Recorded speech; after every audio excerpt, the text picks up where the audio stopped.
Бектөбе қалашығы. Бектөбе 7-12 ғасырлардың аралығындағы қаланың орны.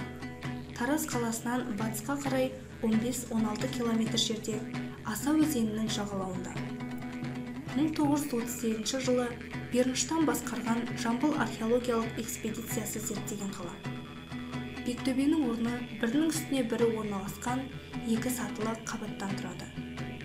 Жоғарғы негізгі бөлігінің пішіні трапеция тәріздес. Биіктігі 6 метр. Солтүстік-шығыстан оңтүстік-батысқа қарай 120 метр, солтүстік-батыстан оңтүстік-шығысқа қарай 30 метр. Сыртқы дуалдарының төрт бұрышында күзет мұнараларының орындары сақталған.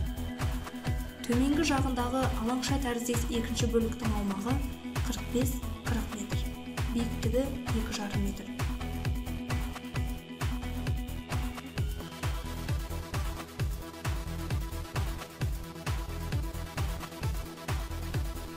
Көптеген зерттеушілердің, соның ішінде Каллауэр, Берныштан, Байпақов секілділердің пікірі бойынша Бектөбе орта ғасырлық Жувикат қаласының орны.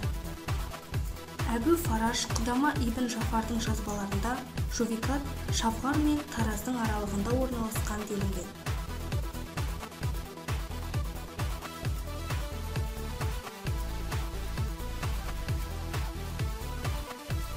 Бектөбеде күрделі зерттеу жұмыстары жүргізілмеген.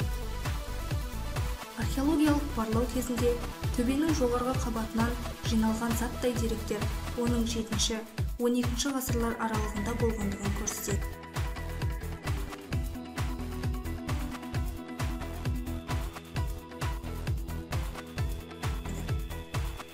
Бектөбе қалашығы Жамбыл облысы, Жамбыл ауданы, Қаратөбе ауылдық округі аймағындағы көне қалашық. Тараз қаласына серіктес бекініс төбе деген мағынаны білдіреді. Әлі де орны сақталған. 7-8 ғасырларда соғды тайпалары соққан бекініс.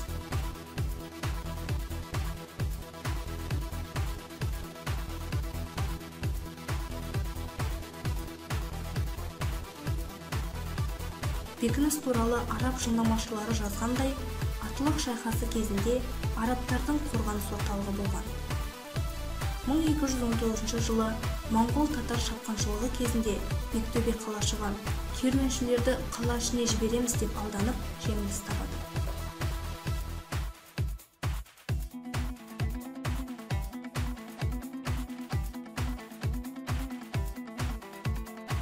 Қалада қолөнер, зергерлік, құмыра шеберханасы, монета жасау дамыған.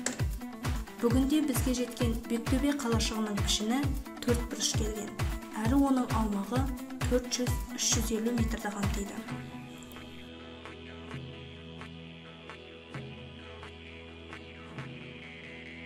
Қалашықтың 4 бұрышында биік мұнаралар салынған, олардың арасын қорғанды қабырғалар жылғыған.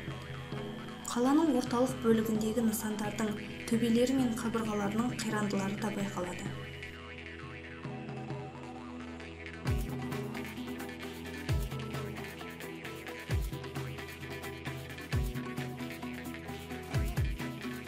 Тарихшы Жаңғара Дәдебаевтың Тараз өлкесі атты еңбегінде Бектөбе қалашығына қатысты мынадай мәліметтер келтірілген. Жувикат Тараздан батысқа қарай 17 шақырым қашықтықта болған көне қала. Бүгінде Бектөбе деп аталады.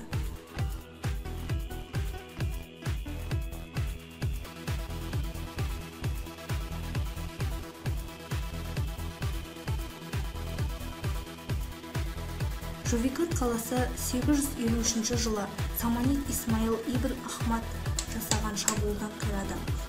Қалашық маңында күні бүгінге дейін тіршіліктің үзілмегендігі мұндағы жергілікті тұрғындардың бұл қаланы ата-баба қонысы ретінде ата тұтатындығын аңғартады.